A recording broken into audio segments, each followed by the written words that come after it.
Welcome to Business Smarts Radio with Tom and Dr. Dave, the clean approach to building your successful business. Now, let's introduce Tom Borg and Dr. Dave Miles.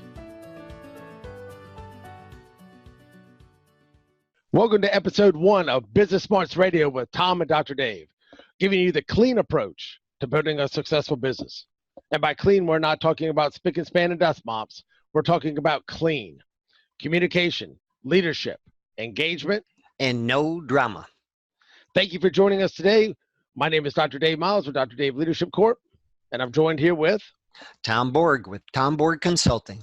And our topic today for episode 1 is going to be 3 foolproof ways to maintain honest and open communication with your employees. So, Tom, why is this important? Well, Dave, so much today we've got businesses and organizations that are having issues with productivity, with engagement, with having people want to stay with the company or organization they're with. And part of that problem is that we just don't really have real connection in that workplace. We don't really have people that feel like they're part of a family, so to speak. And that's one of the things we want to talk about here today. Okay. No, that sounds good. Well, you're right. It's one of the things I look at when I work with companies is that a lot of folks don't realize exactly how expensive turnover and engagement is. Mm-hmm. You just, back in the day, it was, okay, well, there's 15 people applying for this job. You don't want it. There's 14 more people waiting as soon as you leave. But now, with the economy the way it is, you've got around the area that I live at, it's around 2.5% unemployment. And you don't have, that's about as close to full employment as you're going to get. And you just don't have 50, 60 people waiting in line for every job, especially a lot of your entry-level jobs. And so maintaining that open and honest communication, keeping people engaged and people wanting to work there is even more important than ever, I feel. That's right. You know, there's a true story about Sam Goldwyn of MGM back in the day. He was a great producer, but story goes he called his team around him because after 6 box office flops, he was upset, frustrated. And so he called his team together and said, listen, I want you people to tell me what we're doing wrong, what I'm doing wrong, even if it means your job. Well, you can imagine no one said anything. I mean, that's the kind of dictatorial leadership that will get you no place when it comes to having people being open and honest and being willing to really contribute to the solution that you're looking for.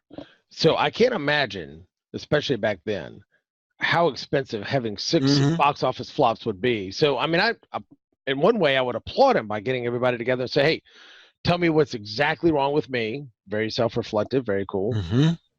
Tell me what's wrong with MGM. Okay, great. What's wrong with me? What am I doing personally? What is the company? What's wrong with it? Is there something with the culture or processes or systems? Is there something? Okay, applaud for number 1, applaud for number 2. But then you totally just ruin it by saying, even if it means losing your job by saying something.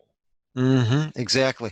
So what he's doing wrong, obviously, which we still find in the workplace today far too often, is that we're not making it safe for our employees, our team, our managers to just share what's going wrong, what needs to change. And if that means the decision maker or the owner, if they need to do something differently, this is something that needs to be done. We need to embrace any kind of constructive criticism to make it a better organization. So I think that's the key right there, is to have an opportunity to just be open and honest with your team and not take it personally. No, I would absolutely agree with that, because really in the big picture, I mean, really the best ideas should win, and it shouldn't really matter who gets the credit. And to be honest with you, when you really look at, being a great leader, one of the biggest things, and it goes back thousands of years, it really came into fruition from a scientific aspect maybe 20 years ago, and you started really looking at the servant leadership aspect of it. But really, as leaders, we're not the ones that are servicing the customers. We're serving the people that are serving the customers. And That's right. If you don't make that space a safe space for them, make it where they want to come to work, where they want to do what they need to do and do the right thing, making it easy for people to do the right thing. I have a statement that I'd like to use all the time, that employees are just bad filters. carbon, reverse osmosis. There's lots of great filters that are out there. Employees are just not a good filter system for the long term. You can't continue to dump on the employees and have them filter that out and just give blue skies and puppy dogs and rainbows and unicorns to your customers and deliver this great customer experience when they don't feel like, as an internal customer, they're getting a great customer experience. Absolutely. Yeah. And I think we both agree. I think part of the challenge is for the business owner or manager to get their ego out of the way. I think that's part of the problem, is they don't have to always be right. As a matter of fact, it's good when they're wrong, because it shows their people that it's okay to be wrong, and just recover from the mistake you make, or get the information you need to correct what you did. But I think the key is really to be able to have that transparency, to be open and honest, embrace those challenges, embrace those situations where something doesn't go right, but just as a team get together and do what it takes to learn from that experience and to move forward. Oh, I would definitely agree with that. It's one of the things that it's tough for people to admit that I was wrong, my idea was wrong, or maybe the idea takes a lot of confidence to be able to put that ego aside, and even to say, hey, maybe the idea was great, but the implementation of it was wrong. I've seen some great ideas that were implemented well and were beautiful success stories.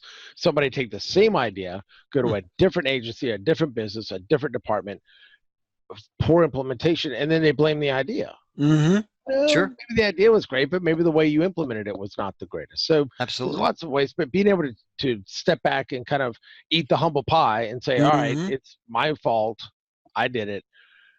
How can we make it better? Because really, in the long term, is it about you satisfying your ego, or is it about the business succeeding, everybody there succeeding, everybody, your products, your services, your customers, that's your right, shareholders. So, and David, I'd like to add to that. So what we need to do in that workplace is to make it a safe place for people to give us some constructive insight to how we can do things differently or better. I'm not saying tell the person they've done something wrong, but say, hey, I think there's a better way to do this, and embrace that and encourage that, and make sure people see that publicly, that when people are coming up with ideas that go against the grain, to embrace those ideas and try them out.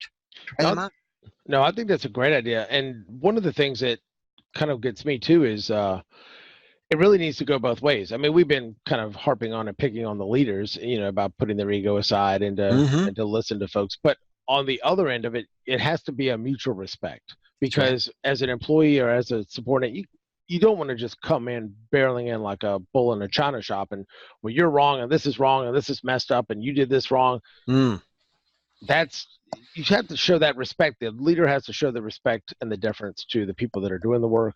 It's one of the things I love about the lean process improvement, just that deference to the people doing the work.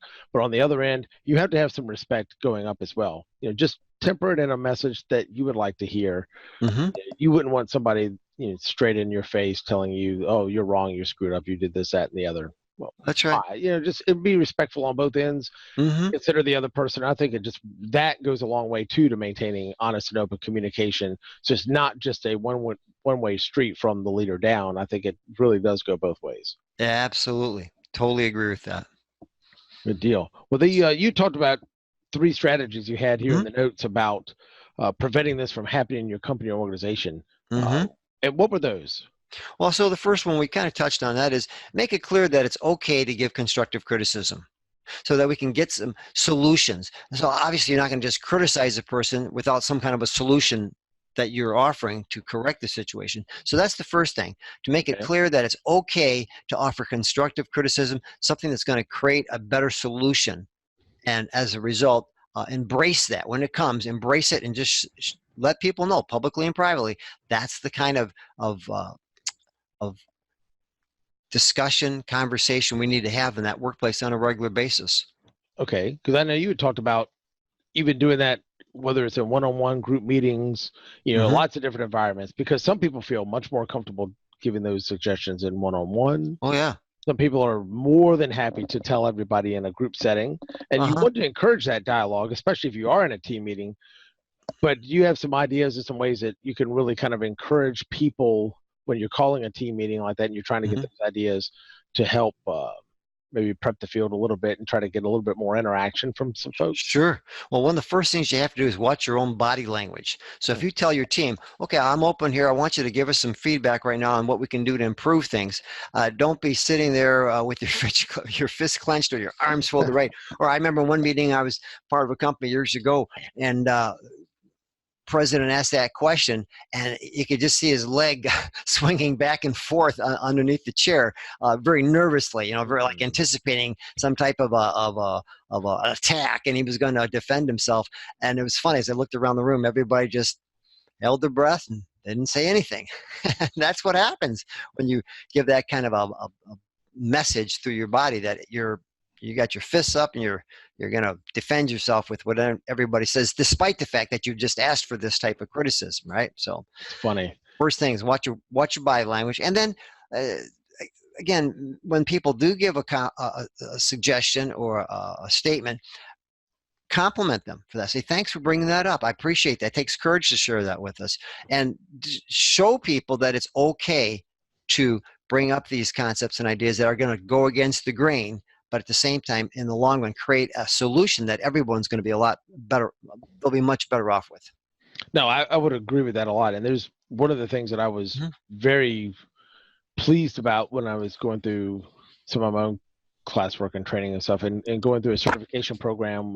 It was a specific executive coaching program. And it was funny because one of the hallmarks of that program was asking for feedback from people. Oh, yeah. But their thing was very particular about the people that are asking for feedback from their colleagues to take the idea, tell them thank you, and walk away. And yes, at first I was like, okay, this is weird. Why do that? The logic behind it was, if you gave me an idea today, Tom, and I was like, oh God, that was a great idea. Thanks. I can't wait. Perfect. And maybe you do think it's a great idea. Just say thank you, walk away, because maybe next month they tell you something you're not really want to hear, or it's a little bit tougher to implement, or it's just something that, and even if it's just simply a bad idea, you oh, okay, and you take the idea and you go, and you're like, well, wait a minute, last month they said that was a great idea and they were all complimentary, and this month, so do they not like my idea? Or do they think it's bad? And they start judging themselves, and then it gives that little bit of internal doubt to, do I really want to be open and honest with this person, because maybe they're not receiving it simply because of the tone, where if it's just a thank you for sharing, I really appreciate it, take that under advisement, or I'll write that thank you so much, and really genuinely be appreciative for the feedback, because it's going to do nothing but help improve you over the long run. That's right. And Dave, to hitchhike on what you just said, and be consistent. Don't be hot and cold. One month you're open receiving this feedback, and the next month you get defensive. You got to be consistent. You got to, otherwise you're going to build a disconnect in there. They're not going to be able to trust you, because one month it was okay, the next month it wasn't. It doesn't take long for them to learn, this isn't something I'm going to be participating in, because the end is only going to be bad for me. Yeah, no, that makes a lot of sense. So what was your second one? So the second idea we wanted to share with our listeners today was to encourage dissent and blend in. So once you get this dissent, where you've asked for this feedback and the people start to give it, then just kind of blend into the background and let the discussion start to go. You'll have other people in the room start to add in their thoughts and ideas, and just let that flow. Let this flow of information just happen. Don't be like a shield that stops it once it gets started. So that's the idea. Now, oftentimes people say, well, how do I know if this is going to work? I always tell people, just use a formula. It's called the T-MET formula. T stands for try it out. Okay. M stands for measure the results. E stands for evaluate. Well, was it good? Was it better? And then the last T is either tweak or toss the idea. So again, T-MET. Try it out, measure the results, evaluate, tweak, or toss. So what we're saying there is you can't go wrong if you are constantly trying new ideas and using this type of a system to evaluate whether or not the idea is worth keeping. No, I like that. I like that a lot. It's and that way you don't feel like you have to keep every idea, you have to toss every idea, but you do have a systematic process to just do a simple evaluation on them. Absolutely. I remember you were telling me about, and I remember for the notes, that it was a really neat facilitation technique. Just something that, and a lot of folks don't do facilitation. And so Mm-hmm. I wanted to make sure and highlight that, because if you're bringing a big group of people together, Uh-huh. that you had mentioned before about dividing people into smaller groups. Oh, yes. And same thing, kind of get them going in groups, and you just, like you mentioned, blend into the background. So maybe you, Mm-hmm. as the facilitator, Uh-huh. going from table to table to table, or group to group to group, kind of listening and maybe helping out, but for the most part, letting them really drive the discussion. Mm-hmm. And then some people, because they do feel more comfortable sharing in small groups Yes. versus getting up in front of 30, 40 people in a big team meeting and That's a great speaking point. out, Mm-hmm. they'll be more than willing to share that in a group of 2 or 3 or 4, well, 3 or 4 or Mm-hmm. 5 people tops, and Mm-hmm. then, or even a little table of 8 or something like that. They'll be more willing to share, and then have that one person from the group who is a little bit more dynamic, a little bit more outgoing, to be able to share all the great ideas. That's So a that great way idea. you kind of customize it for people that are more than willing to get out and share, and then some that are more reserved and would prefer to do that on a more of an individual or one-on-one type basis, or at least feel more comfortable in a small. It's a great way to do it. Yeah, that's a wonderful way to do it, Dave. Yeah, and then if our listeners can implement that suggestion, they'll be surprised at how many suggestions or how many comments they get from these small groups, because again, people are less intimidated in sharing their ideas, and then it's spoken to the rest of the group by one of their spokespersons at their table. So it's a wonderful way to do it. Yeah, and I think for the discussion in the table, then I think you absolutely need to have one person get up and kind of share the ideas. But Yes. for the long-term implementation, to be able to drop into this TMAT formula, Mm-hmm. somebody should be recording and Mm-hmm. writing down all the ideas, so that way you actually get a chance to capture them on paper, so you can Yes. go back and actually do the hard evaluation after Mm-hmm. the meeting is over. Yes, and then to add to that, make sure you have people who are accountable, who are Mm, going to be following up on whichever idea has been assigned to them. So it may be a number of ideas. So, but you have one team leader that will take responsibility for making sure that that idea is implemented and come back with a report for the next meeting. cool. And I like the idea of being, even if you have a one-time big team meeting that you're bringing everybody together to try to facilitate these ideas, Mm-hmm. somehow, even if it's just a simple email or something, to let everybody know, hey, here's some of the ideas, appreciate you guys doing this. We really got some great feedback. Here's some of the things that we were able to do because of that. So you Oh kind of, yeah. that it wasn't just disappearing into a black hole. So That's right. Yeah, to come back. So whoever runs that whole meeting, the leader, they need to be accountable to that group, because hey, let's just make it make sense. If you follow through on these ideas, and say, hey, here's the ideas we've used, they worked. Here's the other ones we weren't able to use, but come back now. People are saying, okay, they're really listening to us. The next time we have a meeting, I'm going to contribute again, and that's what we want. We want yeah, that steady flow of ideas. yeah, absolutely. So what was the third point? Okay, so let's look at the Three third idea strategies.